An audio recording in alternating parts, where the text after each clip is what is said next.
반갑습니다. 지금 보시는 내용은 중국에서 자동차 등록을 위해서 줄을 서고 있는 차량이고 여전히 중국에서 모델 Y의 인기가 아주 높음을 보여주는 영상입니다. 오늘은 테슬라와 관련된 중요한 소식도 많이 나왔고 상당히 흥미로운 내용도 많은 날입니다. 첫 번째로 살펴볼 내용은 일론 머스크의 CEO 보상안과 관련된 내용입니다. 이번 주말 일론 머스크의 보상안과 관련해서 상당히 많은 토의가 X를 통해서 오고 갔는데 이와 관련된 사실관계를 바로잡고 넘어가겠습니다. 먼저 CEO가 보상을 받는다라고 하니까 그 보상 받는 것 자체에 거부감을 느끼시는 분들도 있고 주가에 부정적인 영향이 있지 않을까 걱정하시는 분들도 분명 있을 거라고 봅니다. 하지만 이는 CEO 보상안이 어떻게 구성되어 있는지를 알고 나면은 잘못된 이해다라는 게 아주 명확해집니다. 과거 일론은 CEO 보상안을 2번 받았는데 그 구조는 모두 다음과 같았습니다. 일단 첫 번째로는 주가에 의해서 결정이 됩니다. 테슬라의 주가 자체가 변화가 없으면 일론은 보상을 하나도 받지 못하는 구조이고 특정한 주가를 만족했을 때 이게 1차 조건이고 그리고 2차 조건도 있는데 1차 조건과 2차 조건을 동시에 만족했을 때만 스탁 옵션, 콜 옵션을 통해서 보상을 받게 되는 구조입니다. 이 말인 즉슨 주가가 오르지 않는다면 일론은 보상을 받지 않습니다. 지금 보시는 게 2018년도에 만들어졌던 일론의 CEO 보상안입니다. 당시 테슬라의 시총이 59빌리언 달러였고 일론이 이 보상안을 받기 위해서 최종적으로 달성했던 테슬라의 시총은 650빌리언 달러입니다. 10배가 넘게 상승했죠. 일론이 보상을 받은 이유는 이 시총의 상승이 있었기 때문에 보상을 받는 것이고 만약 새로운 보상안을 또 만들어서 이렇게 10배 정도 시총을 올렸을 때 최종적인 보상을 받게 만든다면 주주로서도 당연히 엄청나게 반길 일이기도 합니다. 그런데 이렇게 주가에만 기반해서 보상을 주게 된다면 주가 변동성만 키우는 운영이 가능해지기 때문에 여기에 대해서도 보완이 되어 있었습니다. 단순하게 주가가 오를 뿐만이 아니라 이 주가가 일정 기간 유지되어야 하며 이거 역시 1차 조건입니다. 그리고 2차 조건이 실질적인 영업성과가 동반되어야 됩니다. 영업성과가 다양하게 있는데 지금 아래에 나와 있는 거는 매출과 영업이익입니다. 주가만 오르고 매출이 오르지 않는다 혹은 영업이익이 오르지 않는다 일론은 보상을 못 받는 겁니다. 주가도 올라서 유지시키고 매출도 오르거나 영업이익도 오를 때만 보상을 받기 때문에 이 보상안이 합리적인 보상안이고 그리고 테슬라가 이토록 가파르게 성장할 수 있었던 이유이기도 합니다. 당시만 하더라도 주가를 10배 키워야지 모든 보상안을 받는 이 보상안에 대해서 토를 다는 사람은 없었을 겁니다. 이런 엄청난 성과를 달성했기 때문에 아주 큰 성과를 받은 것이었고 또 새롭게 보상안이 시작이 된다면은 이와 같은 엄청난 성과를 미래에 달성할 확률도 상당히 높아지게 되는 것입니다.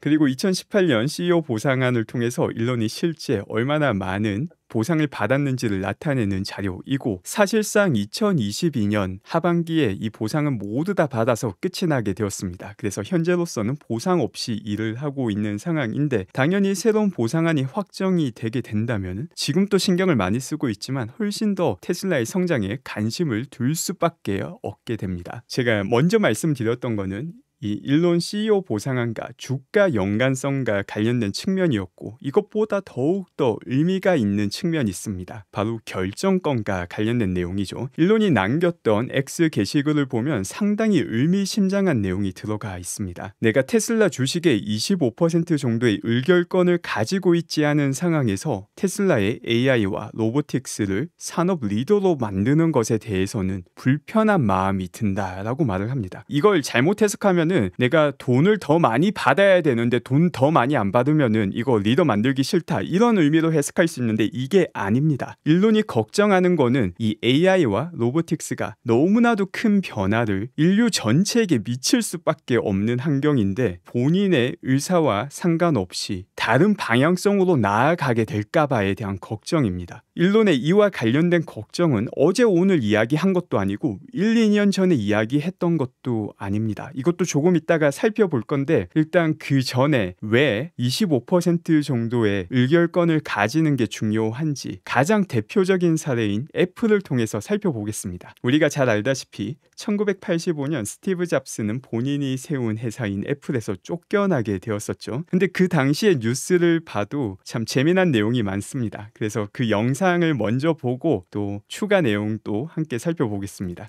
The Apple problem stems from a softness in the entire personal computer market. People are just not buying computers at the same pace of a year ago. So Apple is reorganizing. John Sculley on the left is taking control from Stephen Jobs on the right. Jobs is Apple's co-founder who a few months ago was so high on the new Macintosh. And what's so exciting about Macintosh is while Lisa pioneered this amazing technology, this amazing software technology that makes this possible, with Macintosh, we've been able to take that software technology and pull it down into a price range that's going to be affordable not just to the corporation, as Lisa is, but to the individual. What's affecting Apple is affecting all computer manufacturers. I think we saw it in Atari, we've seen it in Commodore, we saw it in a lot of the other smaller companies, Eagle Computer, a number of the others. IBM announced yesterday that their earnings are going to be flat to down for the quarter, which is very bad news. 네, 일단 여기까지만 해도 뭔가 옛날 뉴스인데 최근 뉴스와 뭐 크게 다르지 않다라는 재미난 내용을 볼 수 있고 그 다음에 나오는 전문가의 의견 역시 너무나 흥미롭습니다. 특히 주가 이야기하는 부분이 상당히 흥미로운데 지금 애플과 비교하면서 보겠습니다. It's reflected because nobody's buying personal computers like people thought they were. Now the company is putting all its apples in one basket. Apple II and Macintosh divisions will merge. The company says this will eliminate redundancies in the current system. Experts say it will also eliminate between 300 and 1,400 jobs, many in Silicon Valley. I think it's very significant. The price when I left the office this morning of Apple hit a new low for the year, it's 14 5/8, and that's down from a high of probably $60 a share a couple of years ago. I think it's significant. I don't think it can be minimized. And I think what the investment community is saying that they're not sure that Macintosh is going to be the success that everybody is heretofore has thought it's going to be. Everyone agrees Apple has plenty of company with the problems it's been going through. The question now is what will it take to bring the market back? 네, 아주 재밌죠. 지금 말하고 있는 뭐 14불, 60불 전부 다 주식 분할 전의 가격입니다. 그래서 주식 분할을 고려한다면은 당시에 애플 주가가 얼마 가지고 이러고 있느냐.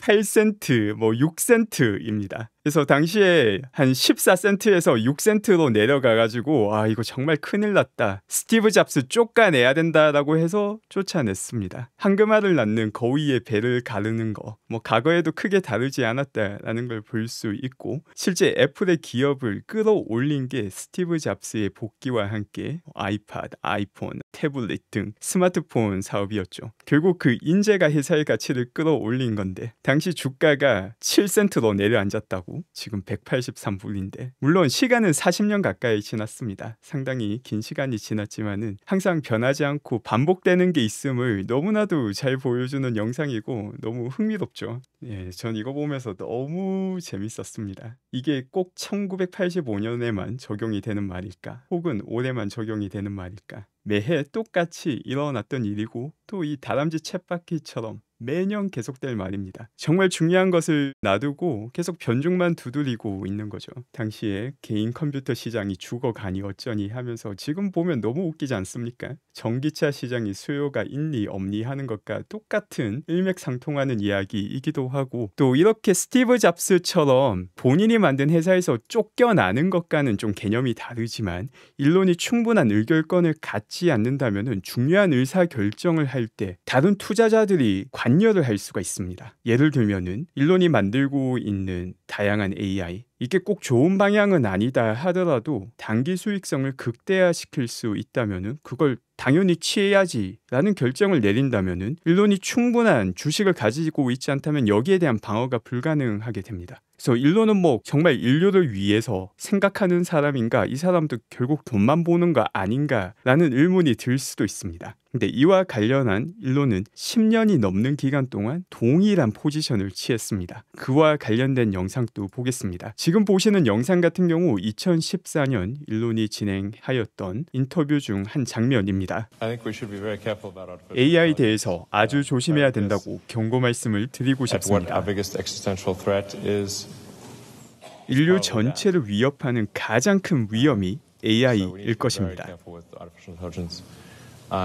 AI와 관련해서 아주 조심스럽게 접근해야 되며 법적인 규제 역시 필요합니다. 이때가 2014년도입니다. 당시에 일론이 이런 말을 하면은 또 언론이나 대중들은 뭐라고 했을까? 미친놈이 미친 소리 하네라고 반응을 했습니다. 당시에는 AI가 공상과학 영화에나 나오고 뭐 어떻게 작동하는지도 몰랐고 실제 AI를 통한 성과도 없었기 때문에 완전 뜬구름 잡는 소리이죠. 근데 이걸 한 번만 말을 했냐? 그 이후로 거의 매년마다 AI에 대한 위험성을 경고하였습니다. 이제 그러다 보니까 본인이 25% 정도의 투표권을 가지고 있지 않은 상황에서 다른 투자자들 몇 명이 모여서 한 20% 정도 가지고 원치 않는 방향으로 인공지능을 개발한다. 혹은 인공지능과 결합되어 있는 로보틱스를 만들어서 발전을 시킨다. 엄청나게 본인은 후회가 될 수밖에 없는 상황입니다. 그걸 막고자 AI 개발까지 투자를 하였고 XAI까지 만들었는데, 그래서 일론 입장에서는 올바른 방향으로 회사를 본인 의지대로 나아가게 하기 위해서 필요한 최소한의 의결권이 25%이다라고 밝힌 것이고, 이를 얻기 위해서 그리고 당연히 일을 하면 보상을 받는 것은 너무나 당연한 일이기도 합니다. 앞서 말씀드린 것처럼 무조건 보상을 받는 게 아니라 테슬라가 미래에도 더 성장을 하게 된다면 그에 대한 대가로서 보상을 받아서 이 25% 정도를 만족시키고자 하고 있으며, 이는 투자자들에게도 분명 좋은 일이 되기도 합니다. 현재 일론이 새로운 보상을 받는 시점은 과거 CEO 보상과 관련된 재판이 진행이 되고 있기 때문에 이 델라웨어 재판이 확인이 되고 난 다음에 새로운 보상안이 결정될 예정이다라고 밝혔습니다. 그리고 그 다음은 주말에 공개되었던 옵티머스 영상과 관련된 내용도 보겠습니다. 역시 아주 크게 화제가 되지 않았을까 싶습니다. 이 영상을 보면은 옵티머스 로봇이 섬세한 옷을 개는 장면이 확인이 되었습니다. 그래서 처음에는 이 옵티머스가 AI를 통해서 이 옷을 개는 것이 아닌가라는 반응도 많이 나왔었는데, 오른쪽 편에 보면은 한 사람이 직접 옵티머스와 연결되어 있는 센서 글러브를 착용한 채로 조정을 하는 걸 중간중간 볼 수 있습니다. 그래서 이 내용을 확인하고 난 다음에 또 분명 실망하시는 분들도 있었을 겁니다. 완벽하게 혼자서 자율주행처럼 인공지능을 통해서 옷을 개는 줄 알았는데 사람이 조종하면 그 의미가 별로 없는 게 아니냐라고 생각하실 수도 있습니다. 하지만 로보틱스에서 중요한 건 두 가지입니다. 첫 번째는 하드웨어이고 두 번째가 소프트웨어이고, 이 둘 중 하나라도 병목이 생기면 그 병목에 의해서 기술 수준이 결정되게 됩니다. 그래서 여기서 보여주는 거는 최소한 현재 버전의 옵티머스로도 이렇게 섬세한 작업을 할 수 있을 정도의 하드웨어를 갖췄다라는 아주 의미 있는 내용을 보여주는 것이고, 또한 이렇게 센서를 통해서 옵티머스를 조작하고 있지만 이게 바로 AI로 작동시키기 위한 데이터의 활용이 되기도 합니다. 그래서 하드웨어를 벌써 갖췄다라는 중요한 정보와 함께 AI로 자동화시키기 위한 데이터도 축적 중이다 라는 것까지 볼 수 있고, 이와 관련된 조금 더 상세한 내용 역시 고용 페이지 내용을 통해서 확인하겠습니다. 또 그 밖에 옵티머스가 한 대만 있는 게 아니라 상당히 많은 숫자의 옵티머스가 보이고, 또 동시에 옵티머스의 4680 배터리가 활용된다는 것을 볼 수 있는 4680 배터리가 곳곳에 보이기도 합니다. 이와 더불어 이 뒤쪽에 보면은 또 다른 옵티머스가 지금 발 부분은 보이지 않는데 아주 빠르게 회전하는 걸 봐서는 실제 회전하는 동작도 트레이닝 중이다라고 추측을 할 수 있기도 합니다. 그래서 상당히 다양한 트레이닝을 통해서 빠르게 개선을 시키고 있다는 것을 볼 수 있기도 합니다. 여기에 더불어서 테슬라 커리어 페이지를 보게 되면은 딥 러닝 머니퓰레이션 엔지니어를 고용하고 있는데, 그 내용을 보게 되면 테슬라 봇이라고 되어 있습니다. 그리고 여기에 대한 설명을 보게 되면은 수천 개의 휴머노이드 로봇을 현실 세계에 활용할 수 있도록 돕는 엔지니어들을 고용하고 있다는 것을 볼 수 있습니다. 무엇을 하는지를 보게 되면 우리가 방금 봤던 것처럼 무언가를 찝거나 접거나 아주 쉽지 않은 민첩한 동작들을 개발시키는 직군을 고용하고 조정하고 있다는 것 또한 볼 수 있습니다. 옵티머스 로봇이 정말 먼 미래나 일어날 일 같았는데 상상보다 훨씬 더 빠르게 진행되고 있음을 보여주는 영상입니다. 그 밖에 마쓰다가 오늘 NACS에 또 가입을 하게 되었습니다. 이를 통해서 사실상 거의 모든 의미 있는 자동차 제조사들은 모두 다 NACS에 가입을 하게 되었습니다. 지금 보시는 내용은 AJ님께서 포드가 NACS에 가입하고 난 다음에 며칠 뒤에 다른 브랜드들이 가입했는지를 보여주고 있습니다. 이제 마지막에 남아있는 한 곳이 스텔란티스인데 이건 뭐 크게 의미가 있는 상황은 아닙니다. 사실 이 정도에서 벌써 끝이 난 상황이고 이제 미국에서 NACS가 스탠다드가 된 거는 확정적인 사실이고 얼마나 더 크게 국제적인 표준을 테슬라가 만들어 가느냐에 더 의미가 있는 시점이 되었다고 봅니다. 그리고 그 밖에 테슬라 판매량과 관련된 추가 자료가 나왔습니다. 미국에서 12월 달 판매량, 이거는 조금은 예측치가 들어가 있는 자료이기는 합니다. 이 미국에서 12월 달 판매량 같은 경우에는 미국에서 그 어떤 달보다도 많이 판매가 되었고 두 번째로 많이 팔린 달과 비교해 보면은 17%가 더 많이 팔렸음을 볼 수 있습니다. 지금 보시는 게 각 분기별로 나누어서 매년 미국에서 몇 대를 판매했는지를 보여주는 자료이고 그다음에 월별로도 보기 쉽게 비교를 해놓은 자료입니다. 그래서 항상 12월 달이 많이 팔리는 달인데 작년 12월은 또다시 역사적인 기록을 세운 달이 되었습니다. 또 중국에서 주간 보험 등록수도 발표가 되었습니다. 8일에서 14일까지 주간 보험 등록수가 확인이 되었고 이 주간 보험 등록수 역시 연초에는 조금 낮은 수치를 보이다가 올라가는 트렌드를 보여주는데 그 트렌드를 잘 반영해서 그대로 올라가고 있는 모습을 보여주고 있습니다. 같은 내용을 다른 형태의 차트로 보는 내용입니다. 지금 붉은색이 2024년 주간 보험 등록수인데 잘 올라가고 있는 상황이고 또 중국에서 소폭이지만 가격 인하까지 진행이 되었기 때문에 다음 주 역시 의미 있는 주간 보험 등록수를 확인할 수 있게 될 가능성이 높은 상황입니다. 또 그 밖에 GM에서는 울트라 크루즈라는 자율주행 프로그램을 포기할 가능성이 높다라는 뉴스가 나오기도 하였습니다. 이제 GM이 크루즈의 몰락과 함께 자율주행을 사실상 거의 포기하는 방향으로 나아가고 있는 것으로 보입니다. 지금 말하고 있는 이 울트라 크루즈라는 것은 GM이 가지고 있는 다양한 자율주행 프로그램 중에서 슈퍼 크루즈의 개선된 자율주행으로서 내놓았던 프로그램입니다. 근데 크루즈의 실패에서 볼 수 있듯이